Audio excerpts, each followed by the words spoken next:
Bismillahirrahmanirrahim. Assalamualaikum warahmatullahi wabarakatuh. Bismillah, alhamdulillah, wassalatu wassalamu ala Muhammad rasulillah wa ala alihi wa ashabihi wa man tabi'a sunnatahu wa jama'atah min yaumi hadza ila yaumin nahdah. Anak-anak sekalian yang saya banggakan, alhamdulillahirabbil alamin. Pada kesempatan kali ini kita masih bisa belajar lagi walaupun melalui video. Perlu diketahui kalian bersama bahwa video ini merupakan bukan sebuah video untuk mencari uang, tetapi tujuan video ini adalah khusus untuk materi pembelajaran Quran hadis. Langsung saja, pada pertemuan kali ini kita akan membahas tentang betapa besarnya tanggung jawabku terhadap keluarga dan masyarakat. Betapa besarnya tanggung jawabmu terhadap keluarga dan masyarakat. Ingat, betapa besarnya tanggung jawab kalian terhadap keluarga dan masyarakat. Tanggung jawab kalian terhadap keluarga dan masyarakat. Tanggung jawab kita terhadap keluarga dan masyarakat. Tanggung jawab kalian terhadap keluarga dan masyarakat. Quran surat At-Tahrim ayat 6 yang berbunyi Bismillahirrahmanirrahim. Ya ayyuhalladzina amanu qu anfusakum wa ahlikum nara wa quduhan nasu wal hijaratu 'alaiha malaikatun giladun syidadun la ya'sunallaha ma amarahum wa yaf'aluna ma yu'marun, yang artinya, wahai orang-orang yang beriman, pelihara dirimu dan keluargamu dari api neraka yang bahan bakarnya adalah manusia dan batu.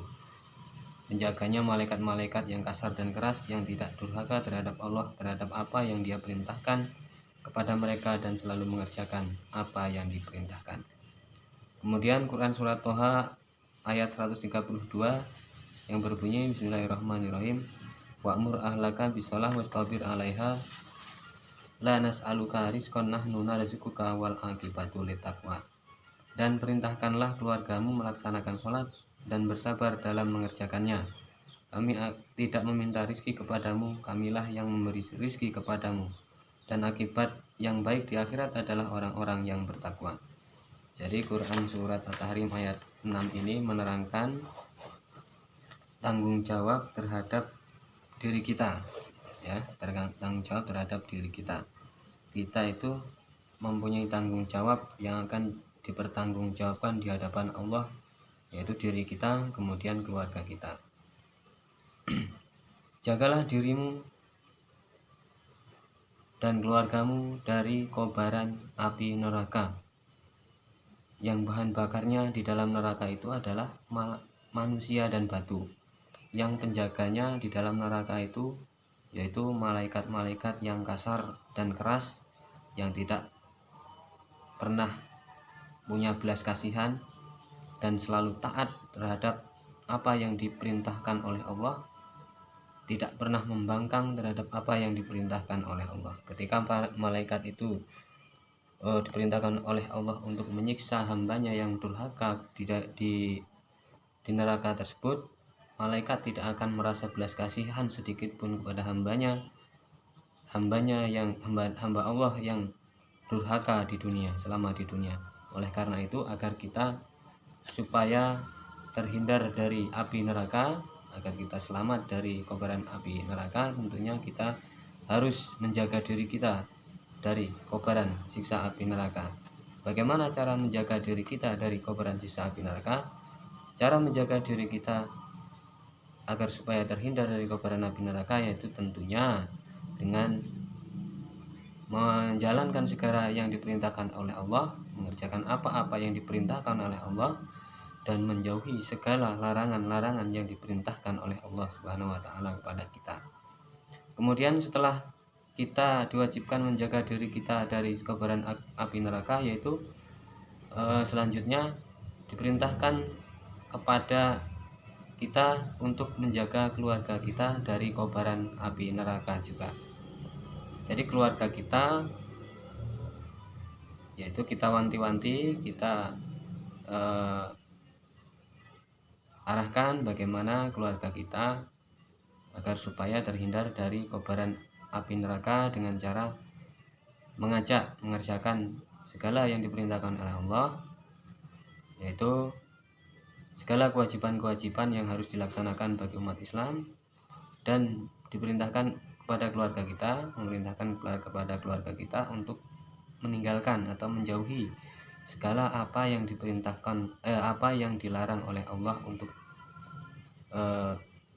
segala apa yang dilarang oleh Allah Subhanahu wa taala kepada kita. Kita wajib mengingatkan, kita saling mengingatkan, kita wajib mengingatkan keluarga kita yang tidak istilahnya yang melakukan larangan-larangan Allah Subhanahu wa taala. Kemudian yang kedua, Quran surat At-Toha ayat 132, yaitu wa'mur ahlaka bisalah wastabir 'alaiha lanas'aluka rizqan nahnu narzuquka wal aqibatu littaqwa. Perintahkanlah keluargamu melaksanakan sholat dan bersabar dalam mengerjakannya. Jadi keluarga kita perintahkan agar melaksanakan sholat, dan kita ajarkan agar bersabar dalam melaksanakannya. Memang sholat itu adalah perbuatan kewajiban yang berat bagi kita, kewajiban yang harus dilaksanakan. Kalau dilaksanakan memang berat, tetapi karena kebiasaan terus menerus, selalu dilatih, selalu dilaksanakan, dan kita latih dan kita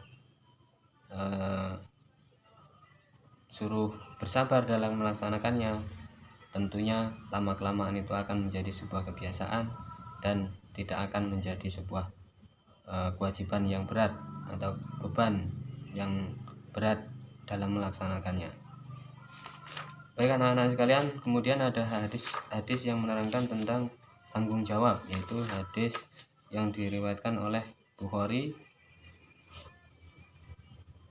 an Abdillah bin Umar radhiyallahu anhu annahu sami'a Rasulullah sallallahu alaihi wasallam yaqulu kullukum ra'in wa kullukum mas'ulun an ra'iyatihi wal imamu ra'in wa huwa mas'ulun an ra'iyatihi war rajulu fi ahlihi ra'in wa huwa mas'ulun an ra'iyatihi wal mar'atu fi baitihi fi bauti zawjiha ra'iyatun wa hiya mas'ulatun an ra'iyatiha wal khadimu fi mali sayyidihi ra'in wa huwa mas'ulun an ra'iyatihi. Rawahul Bukhari Muslim.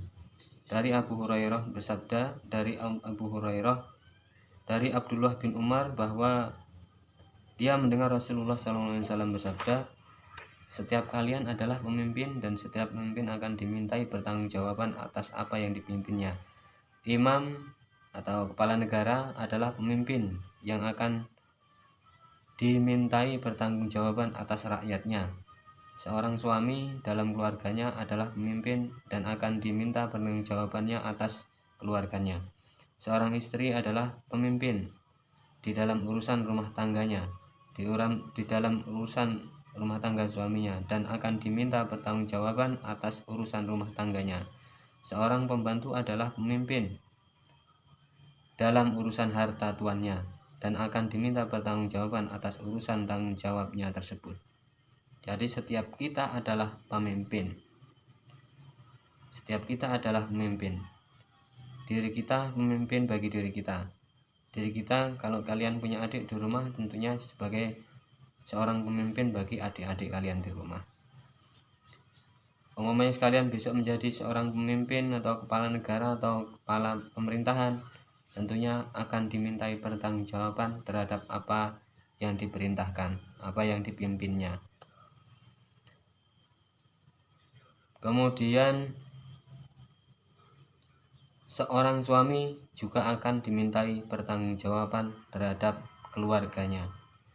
Kemudian seorang istri juga akan dimintai pertanggungjawaban terhadap urusan rumah tangganya. Anak-anaknya diajarkan atas pendidikan anak-anaknya dan lain sebagainya, urusan rumah tangganya dan lain sebagainya. Seorang pembantu pun juga demikian, pemimpin terhadap harta milik tuannya yang nantinya akan dimintai pertanggungjawaban terhadap apa yang dipimpinnya. Kemudian dalam hadis yang lain disebutkan bahwa murus sobiya bisolati idza balagha sab'a sinina wa idza balagha asra sinina fadribu 'alaiha. Artinya, perintahkanlah anak-anak untuk melaksanakan sholat ketika mereka berusia 7 tahun dan pukullah mereka jika tidak mengerjakan sholat. ketika mereka berumur 10 tahun. Ini intinya hadis ini menerangkan bahwa ketika anak umur 7 tahun maka ajarkanlah sholat. Kok ketika sudah sampai 10 tahun tetap belum melaksanakan sholat, maka pukullah mereka, tentunya pukulan yang tidak menyakitkan, pukulan-pukulan yang tidak menyakitkan atau pukulan yang mendidik, nantinya agar supaya anak itu takut mau melaksanakan sholat, mau melaksanakan sholat. Itu baik anak-anak sekalian, inilah pembelajaran kita tentang tanggung jawab. Silakan nanti kalian belajar di rumah.